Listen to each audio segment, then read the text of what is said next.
కొన్ని ఇంకా పనులు సాగుతూ ఉన్నాయి.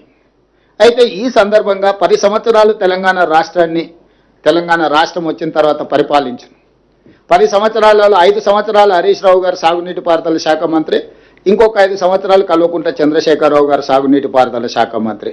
అంటే బీఆర్ఎస్ నాయకులు ఒకే కుటుంబం, ఒకే పార్టీ, వాళ్ళే 10 సంవత్సరాలు ఈ శాఖను నిర్వహించడం జరిగింది.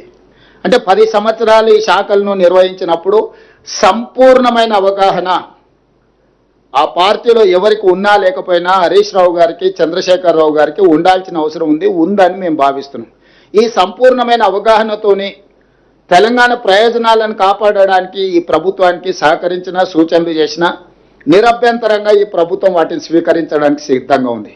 కానీ దురుద్దేశంతో బురద జల్లడం ద్వారా ఈ ప్రభుత్వాన్ని దోషిగా నిలబెట్టి రాజకీయ ప్రయోజనాలు పొందాలని ఏదైతే ప్రయత్నం చేస్తుందో ఆ నేపథ్యంలోనే చాలా సందర్భాలలో రేవంత్ రెడ్డి గారు మాట్లాడట్లేదు.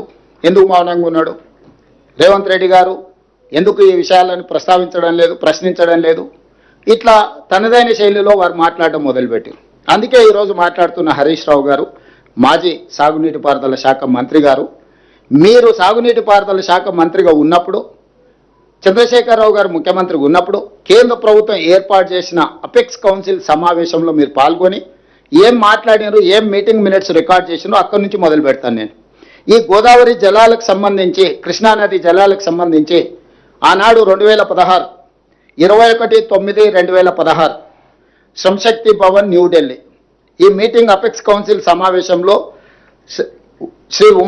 శ్రీ కుమారి ఉమాభారతి గారి జలశక్తి మినిస్టర్గా వారి అధ్యక్షత వహిస్తే చంద్రబాబు నాయుడు గారు, చంద్రశేఖరరావు గారు ఇరు రాష్ట్రాల ముఖ్యమంత్రులుగా ఇందులో పాల్గొన్నారు. ఈ సమావేశంలో ఆంధ్రప్రదేశ్ సాగునీటి పారుదల శాఖ మంత్రిగా దేవినేని ఉమామహేశ్వరరావు గారు, తెలంగాణ సాగునీటి పారుదల శాఖ మంత్రిగా హరీష్ రావు గారు ఈ సమావేశంలో పాల్గొన్నారు.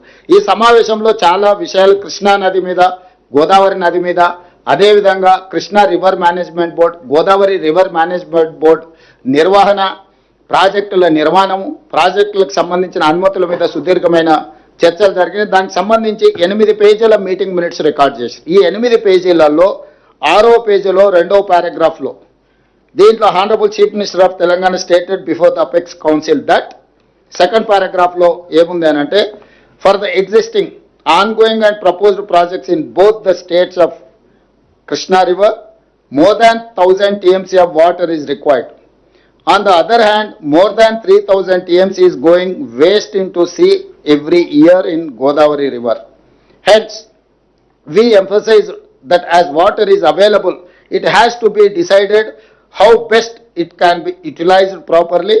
He stressed the need for developing understanding between the two states by sitting together and amicably setting these issues. ఇది చంద్రశేఖరరావు గారు, చంద్రబాబు నాయుడు గారు, ఉమాభారతి గారి నేతృత్వంలో ఢిల్లీ శ్రమశక్తి భవన్లో సమావేశాన్ని ఏర్పాటు చేసి